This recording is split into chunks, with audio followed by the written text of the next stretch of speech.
Hello and welcome to this TechSec version 0.3 video tutorial, and in this video tutorial I'm going to cover the last of the modes within TechSec, which is the free mode. The free mode is quite similar to the scaled mode in that it's you've got a cuttable or you've got a section geometry within the scene. This will cut sections through your cuttable geometry, and that's sort of live and interactive and whatever. But this mode is primarily not for sort of paper publication output, but for visualization within Blender. And it allows you to create more complex section geometry than you can with the other two modes. So free mode is selected with our type menu up here, and I've covered SVG and scaled modes. So I select free mode and I get some new options here. While some of these options are familiar from previous modes as well. We have here a familiar scale and an image DPI option.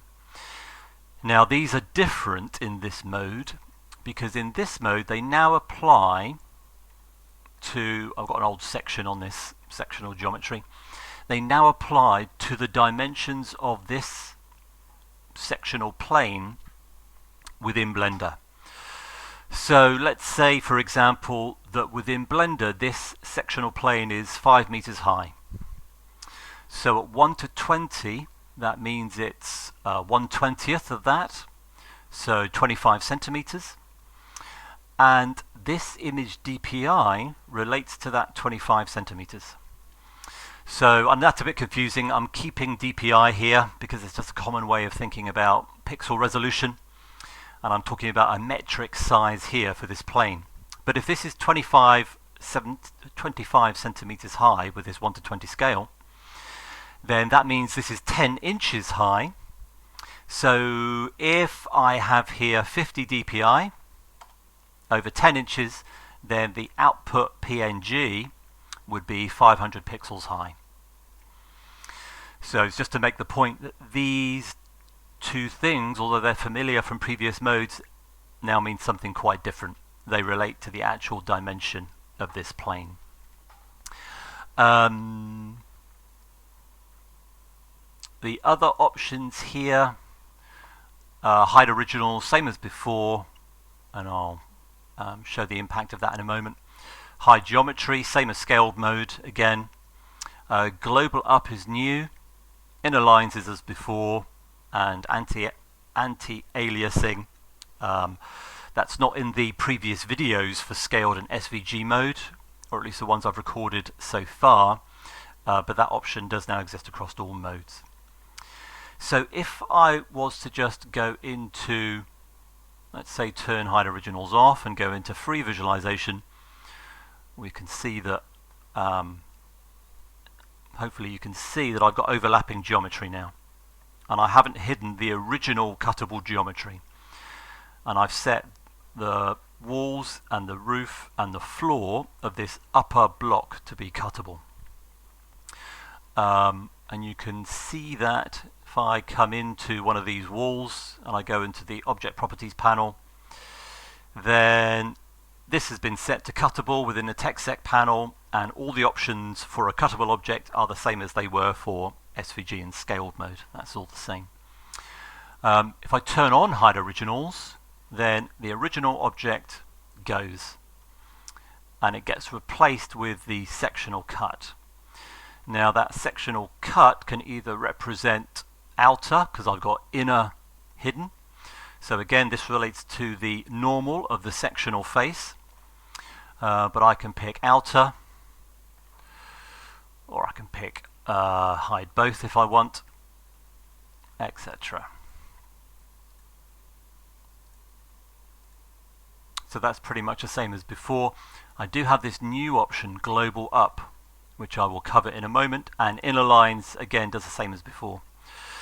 So this will simply make your sectional lines, instead of correspond to geometry, they will now correspond to the interior of that cut geometry. So if I just up my DPI for a moment, just to make it maybe a little bit clearer, we can see that just brings the section lines to within the cut geometry if I turn inner lines on. Again, same as the scaled mode. And this anti-aliasing option just turns on. Again, I might need to up my DPI just to see that a little bit more clearly. So we go from none to best. Fast is, in theory, if you're working interactively, might be a little bit quicker to turn off anti-aliasing and then turn it back on again for final sort of image production. And fast as a default, there's not a great deal of difference between best and fast. And that just relates to the anti-aliasing algorithm used by Cairo in the background when it produces the PNG images. So that's all kind of well and good, and most of that's going to be familiar from previous modes. It's just this global up one which is different. So I'll just explain why that's now become important. So the point of everything so far right now just looks like scaled mode, except that we're basing dimensions on the dimensions of the geometry within Blender. But that's not really the point of free mode. The point of free mode is that we can have more complicated sectional geometry. So let's take this sectional geometry, and I'm just going to pick its top and bottom edge, and I'm going to subdivide it, and I'm going to take this edge, move this here, and then move it over here. So now I've got two faces within that geometry forming a dogleg. So if I now free visualize that, we can see that we've got a sectional dogleg cut through the geometry.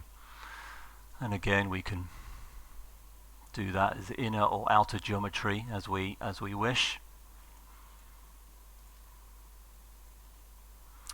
And global up now becomes important because when the sectional geometry only contains one face, there is sort of one up for that face, and that up is defined by the local y-axis for that face in Blender. But when we have a number of faces with different aspect ratios, and that defines the local y-axis for Blender geometry, then the local y-axis for each of these two faces could be different. So there is no known or one sort of upward direction for the faces, and that can mean that in certain circumstances, so it's not happening there, but if I was to, for example, just come out of object mode into edit mode, change the aspect ratio of this face, freely visualize again, then we might see, no, it's still not doing it. What I might do then is I might just take this face, or this edge rather, subdivide that again, move this edge over to here, and I'm doing everything in sort of right angles right now. It doesn't have to be. You're pretty free in terms of the geometry that you create for the sectional cut. If I now freely visualize that, I might turn down my DPI a little bit just to make things a little bit quicker. And then we might see it's still not doing it. How typical. I'm going to have to sort of just explain what might happen instead. So what can happen is that when you've got a boundary between two faces, you'll notice that the hatch patterns don't match up, and that is a sort of known limitation of TechSec at the moment. You can obviously do the normal. So if I pick this roof object, I can change the offset but you'll notice, and this is kind of what I'm talking about, you'll notice that when I change X, this one's moving side to side, and these two are moving up and down. And that's because this local up axis is different for these faces. But the hatch patterns don't match up. Although you can manipulate X and Y so that you avoid sort of a cut through a part of the hatch pattern, so it's less noticeable. But I think we do. No, we don't. But what this global up option does is that it says, for these three faces that I've got, they each have a tangent facing in the global up Z direction. And because they each have a tangent in the global up Z direction, for all three of these, I can set a global up. And I can make that in Blender global directions. I can set that to 1 in the Z direction, so positive Z. So now the up direction of all these faces is the same, and what that means is that, to begin with, if I now move the hatch pattern in terms of X, they will all now move in the same direction. So I can work to minimize, for example,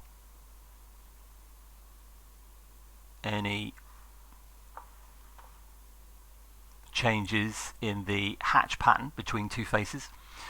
But in theory, and I know it's irritating that it's not showing up here, but you'll find sometimes that if the up direction for different faces is not the same, the section line for one face doesn't quite line up with the section line of another face. And if that is the case, then turning on this global up, when there is a one direction tangent for each of the faces you're working with, can then bring those lines back into correspondence. I wonder if I just really ramp up my DPI for a moment, if we might see just a slight, it's going to take a while for, no, it's going to stay in line. If I bring it right down, no, it's going to stay the same. But if you do get a slight mismatch in these lines, then turning up this global up option can then make those lines correspond. And that is one important thing to remember. So if I just move this sectional plane, if the plane does not, or the sectional geometry, if the geometry does not completely encompass the cuttable geometry, so there's kind of a cuttable overhang outside the boundary of the section geometry, then you'll get odd effects. Bits will be missing, whole geometries might be missing. So always make sure that your sectional geometry totally encompasses your cuttable geometry. And in order to keep things as kind of as speedy as possible, although you want it to completely encompass the cuttable geometry, you don't want any more than necessary. So if you want it to be as fast as possible, then make your section geometry only as big as it needs to be to deal with the cuttable geometry. We can also, so if I just if I go into local view for a moment, so I could create another face. Now this has a different tangent. This doesn't have a tangent in the positive Z direction. So global up will do weird things, but you can have section planes at different sort of angles, and you'll see that then we now have that horizontal cut through the geometry. So you do have a lot of flexibility with this sectional geometry. Try and avoid angles between faces that are too small. But if we're talking about angles which are, the order of right angle-ish, then there's a great deal of flexibility about the nature of the sectional geometry that you create.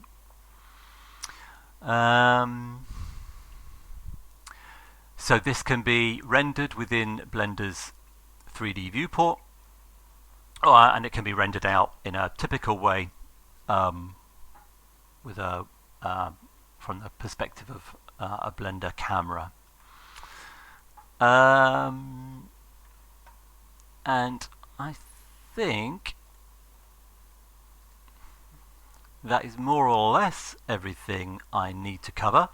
One thing I will say is another thing you need to be aware of is that obviously because the cuttable geometry that we hide or don't hide is dependent on the normals of this sectional geometry.